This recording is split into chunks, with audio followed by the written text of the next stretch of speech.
Okay, how about a general rule, Hollywood? No sequels to David Cronenberg flicks, period.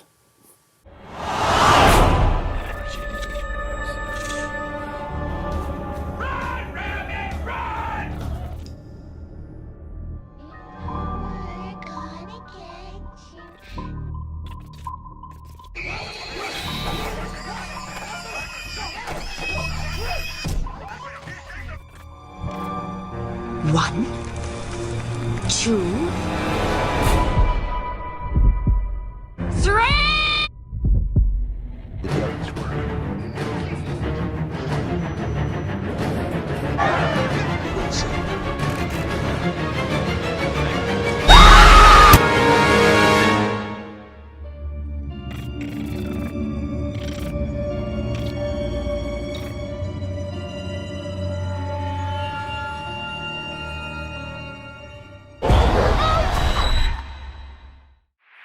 Hey everyone, it's Don G. Corleone here, and I'm here with episode 12 of Halloween Horror Review Season 3, and this episode is going to be for yet another sequel, and it's for a sequel to a film that I reviewed for the third episode of this season, and it's for a sequel to a film released in 1989 to a film done by David Cronenberg in 1986, and this film is going to be for 1989's The Fly 2, the 1989 sequel to the 1986 remake from David Cronenberg called The Fly.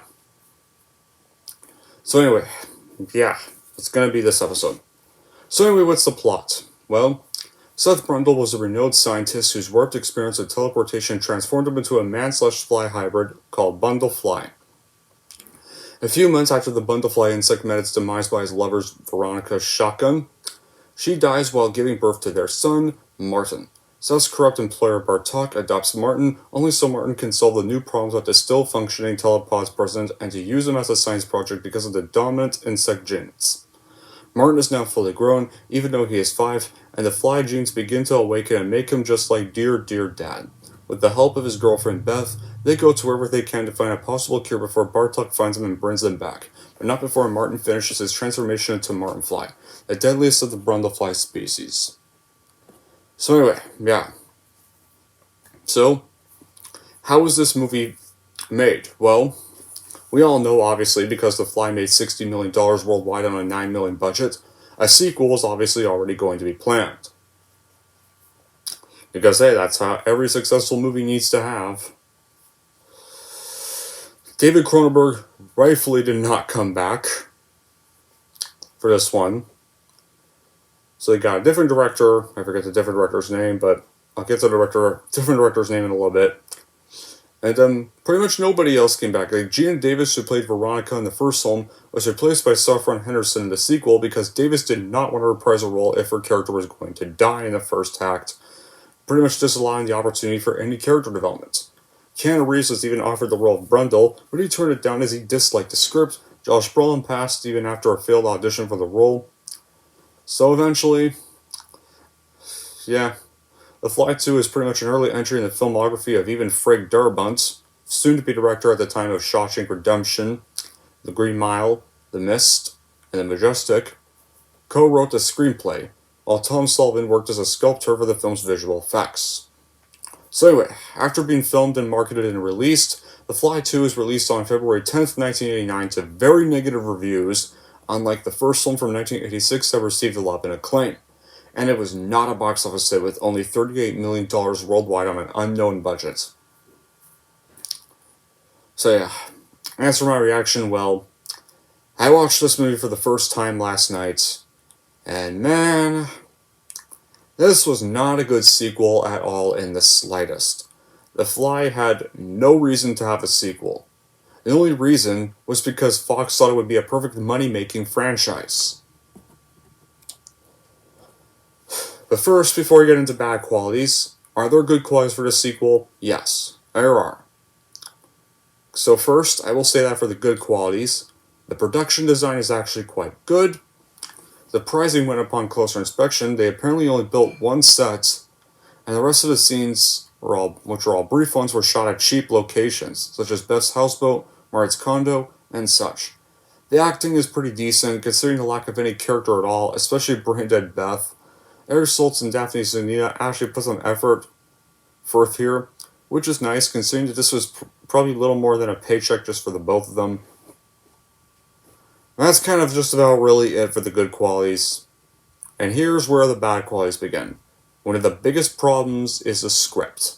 First-time director Chris Wallace does well with what he was handled, probably in pieces from our different screenwriters, but here's the feeling though that a coherent dramatic story arc was chopped down to a lightning-paced 111 minutes. It seems like the entire scenes are missing, or else they were never written. Like the bare bones I watched were perhaps merely excuses to link together special effects and makeup from Wallace's FX company. And in that sense, it's pretty much like a porno film. No one cares about the plot. They just want to see the money shot. And this one has a few. They pretty much spent all their money on 1. A mutant dog, $100. Unlucky security guard, $1,000. Fly cocoon, $50. And finally, Adam Stoltz, priceless. This explains why. With the exception of unlucky security guard, the deaths are not nearly graphic enough, and thus very unsatisfying, considering how great a length of storytellers go to make us hate everyone in the film who isn't Martin or Beth, or Barnes. And while the film, I have said before, is shot well, considering how a few locations are used, though several directing mistakes jumped out, not necessarily worthy of the goof section, like for example, know how her Beth enters the lab, neither have been there before. At the end of the scene, she somehow knows the exact command to type into the computer to open the doors or the other side of the room. How does she expect to find her way back to her desk? And apparently it's down the hall, less than 100 feet away, just like everything else in the building, which we never see from the outside. And there's also another bigger problem. The film literally starts off with Gina's character from the first movie, now played by a different unknown actress, giving birth to the main character, aka the son, in this movie. Martin, aka Seth Bundle's son. So yeah, this film is basically another one of those horror sequels that starts off as a surviving character from the first one getting killed off. No. Stop doing that, you fuckers. But with Cronenberg, Davis, and Goldblum all gone, that's to be expected, isn't it? And as far as cheap cash grabs go, this one is just slightly watchable. Strip away all the things I already just mentioned, and what are we left with? Well, the director of this film did the remarkable special effects on Cronenberg's film, and actually those are equally fine from here. And though the central love story here is wooden as hell, there's a subplot involving a mutant dog I thought was pretty touching. But I turned this on simply just hoping for a fun sort of trashy 80s B-movie, and those were appropriate expectations to have, but we didn't really get that here. We just got a boring, not even that enjoyable sequel. The acting is dumb, and the dialogue is obvious in a sort of charming way. When the special effects and gore sequences kick in, that it all falls apart rather quickly. His insect genes allow him to grow to age much faster than humans, so that by the time he's only 5 human years old, Martin looks like an adult in his mid-20s, played by Eric Stoltz. And he's a genius just like his father, and because he doesn't sleep, he spends much of his free time trying to continue his late father's work on matter teleportation. And of course then he meets Beth, a friendly co-worker in one of the labs who does the graveyard shift. And the two become best friends, and she even helps him on his research work, and it isn't long before the two become lovers. But it seems really disturbing to some taste because it's pretty much Beth is in love with what looks like a man in his 20s is actually a 5-year-old boy. Wow. So talk about pedophilia right there somewhat, in kind of a way. And here's also when the special effects begin. As Martin's insect genes start to take over his human ones, he goes through the same gradual transmortification process that his father suffered through that ultimately turned him into a monstrous man/fly hybrid. This is something that his benefactor, the Bartok Industries, wanted all along, because they wanted to use Martin's deceased insect genes to help create any form of insect super soldiers, and all it took was time for his vision to come to fruition. And by the time Martin's a 6-foot tall insect monster, he's on the loose in the Bartok facility in and the movie quickly becomes some alien haunted house clone. But, like I've already said, the performances, while decent, are of little note thanks to Nippy's script, and while inherently likable, Stolten's and Nia just aren't fleshed out beyond archetypal, like good guy for a problem and love interest characterizations compared to how Jeff Goldblum and Gina Davis in the first one were. Richardson is fairly menacing as our villain, however, in a surprising guest role from John Jets, reprising his role from the first one, he's pretty much the one actor to reprise his role in this movie. It is still a joy to watch, given the film its only real connection to the original and sense of urgency. But of course the script, which was written by soon-to-be legendary director Frank Darabont, was the biggest issue. The script is wonky, and for every step it takes forward, it takes another step back. There are a lot of great ideas and wonderful moments here.